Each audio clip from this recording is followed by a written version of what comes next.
السلام عليكم ورحمة الله تعالى وبركاته.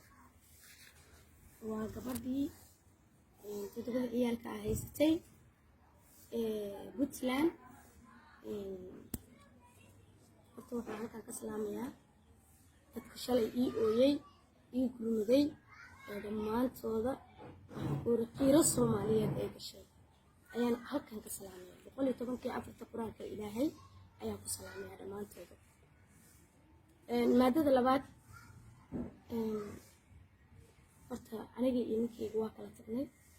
aan kala tagna maxmo laba ciyaal oo laba wiil ah way iga soo reebtay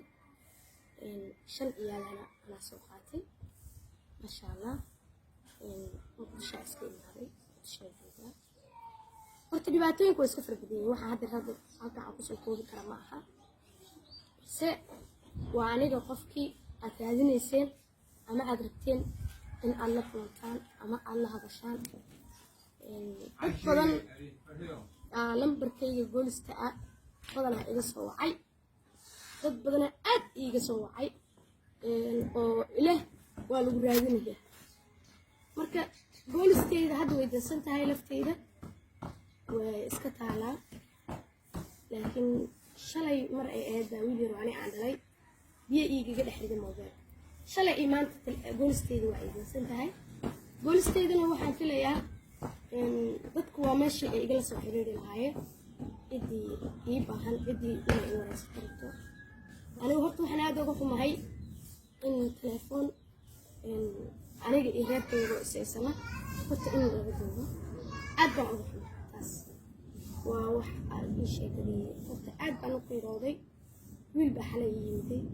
oo dariskayga ah wuxuu ku yiri Facebook ka arkay oo goorma waxaan dhacay waxaankuuri meetis karaysa wuu itusay waxa aan malaysan karaa waayo waxa ceeb ah in anigoo garab saar la'aan ah in anigoo ii sheegay reerkayga la diriraya caradu horta wax walba ka keentaa aad baan u caraysnaa been idin sheegi maayo waayo naagta daba ciyaal haysato oo waxay siisay maalintii la oo waxay ii sheegay nin baa qabo baa sheeganaya hooyadii baan maalin ilaahay keen u tagaya gurigood daba ciyaal reer gurigooda miyaa laga biili karaa waa maya lama biili laakiin nin baa noo shaqeeyaan leena wuxuu qabaa darayska dawladda